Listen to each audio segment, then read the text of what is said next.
cool cats and kittens, this is your friend Mr. Guzman. It's Mr. Guzman's Art Studio. We just had Cinco de Mayo yesterday. And by the way, this is week number 5. Cinco de Mayo was yesterday. I've got my good friend El Guapo here. El Guapo is wearing a traditional Mexican sombrero. Sombrero is the Spanish word for hat. And with Cinco de Mayo being yesterday, the video that we just did, that is going to drop later today, was we drew a piñata, a very simple one for kindergarten, 1st and 2nd, okay? This video is for 3rd, 4th, and 5th, so it's going to be a lot more detailed and it's going to be more three-dimensional. The kindergarten, 1st, and 2nd, it was pretty flat, okay? It only had 2 legs, you only saw it from one side, and it was good, and it was appropriate for their age. But you guys are able to do a whole lot more than they are, so. If you want to know a little bit more about the history of Cinco de Mayo in Mexico, then go to that first video and I talk quite a bit about it. We're going to jump right into the drawing for 3rd, 4th, and 5th. This is the piñata drawing. So we're going to get started about right here. Get your piece of paper out, get a marker, French fry dipped in ketchup, whatever you're into. And we're going to start right here with a shape like that. It's kind of a backwards letter C, all right? And then what we do is over here, we do one of those ovals. Now, you know Mr. Guzman loves ovals. I'll fit an oval into any drawing, any chance you give me, all right? I'm going to go ahead and from the side of that backwards letter C, I'm going to connect it to about right there. So I'm going to go boom, just like that, all right? I'm going to also connect here to the bottom of that oval, and I'll go boom, just like that, okay? So that's the side of his face, and that's all well and good, but we've got a top front surface to his face as well. So we need to show that we understand that. I'm going to bring that over, and then I will bring this over to the nose. That is where we get a couple of little circles or ovals right there. Those are his nostrils for the bull. And we're going to go ahead and get the ojo, the eye. The eye is going to be yet another oval. It's a big round shape like that. We'll get an eyelid on there. We can go ahead inside here and get a couple of these to make his eye look extra fancy. Okay. We need to get the bull horns on here.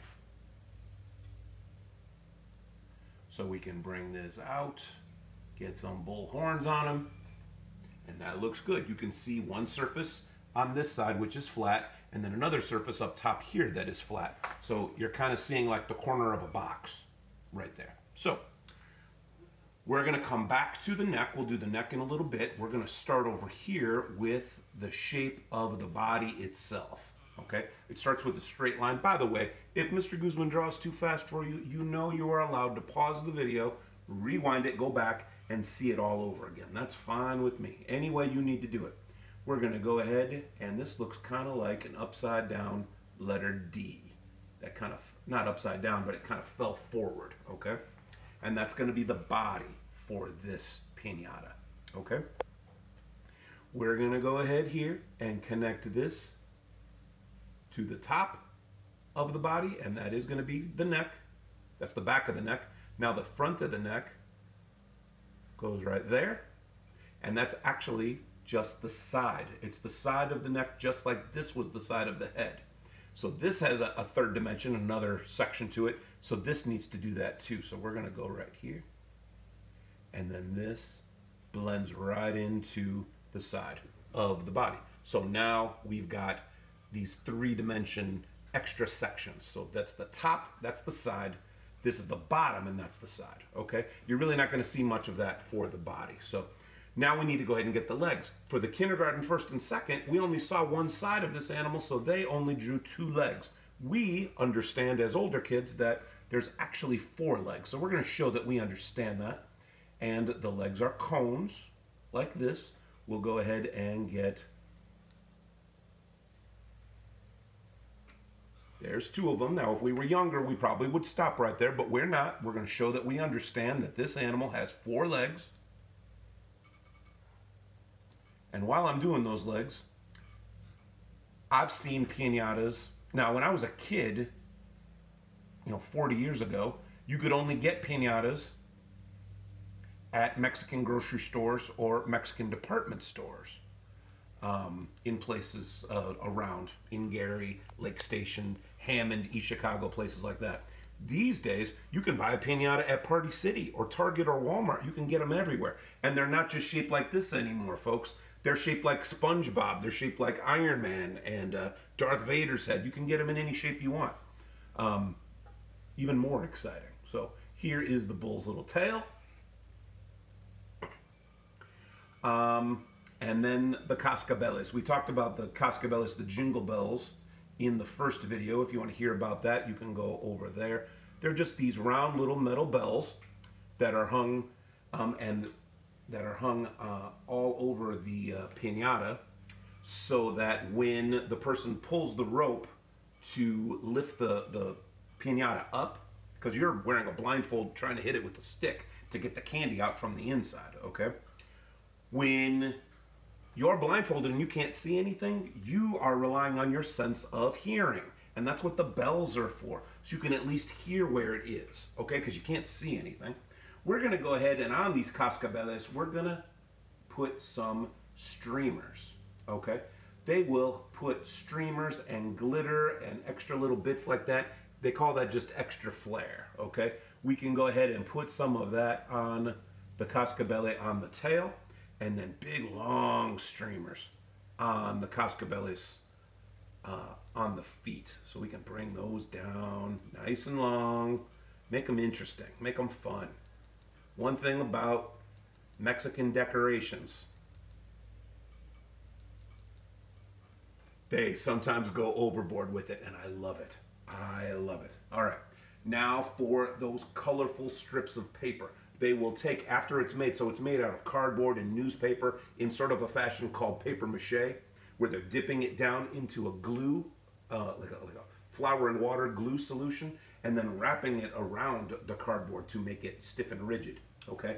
Then they cover it with strips of tissue paper in lots of different colors, and they cut fringe in all that paper, and they're called little deditos, which means little fingers. Because they flap around and it makes the animal look like it's got hair. We're going to go ahead and on this section, the top part of his head, we're going to go ahead and nice and straight across, we're going to show that we understand that there are all those little strips of colored paper going across, okay? Now everywhere I drew one there, I'm going to go ahead and connect that down this way, because that is a corner. I hear pooches walking around up here. They want to come visit us in the art studio. That's fine. Every time I've got a line here, I'm going to bring one down this way too. Nice and straight. And you can do this any way you want. All right. So you can see those lines, and you're starting to see that this is a three-dimensional object, okay? My finger knocked that and made that, erase that, so I fixed it. I'm going to go ahead now and do some of those strip lines right down that neck. And because we hit that corner right there, you need to change direction.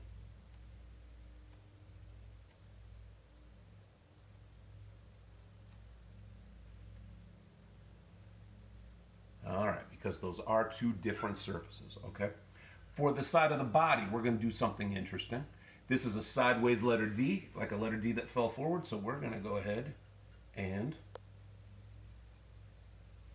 put another letter D right inside that one, and one inside that one. And keep going. And you can keep going and going and going. That's your business. Go as far as you want to, okay? We'll section that up. We want to do that kind of thing to the legs. And because the legs are cones, they're hollow and they're full of candy and toys and money, just like the body is, just like the neck and head probably are.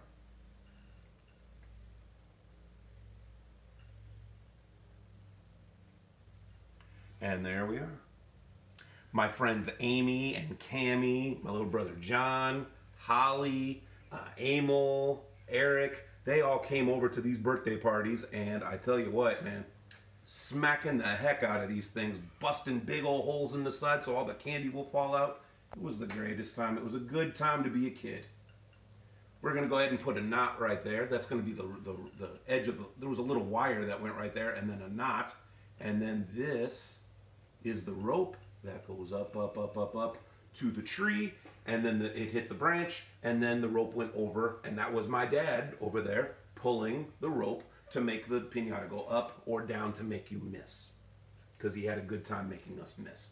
We're going to head on over now to my art table. And you'll see right here, I've got one already drawn up. I'm going to go ahead and get my crayons out. That's one of my favorite parts, dumping out the crayons. And we're allowed to do that on quarantine, as long as we promise to pick them up when we're done. And we can grab a couple of colors, any colors that we want. Here's a blue and maybe a cool looking purple like this. So sky's the limit here, folks. You do it the way you want to do it. I'm going to go ahead now and come up with a cool, interesting pattern. I'm just going to do this blue.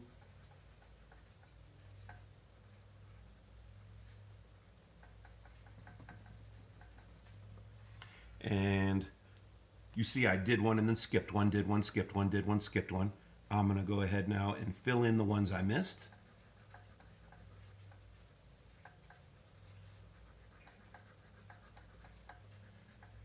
And you'll go back and you'll color in the horns and you'll color in the eyes.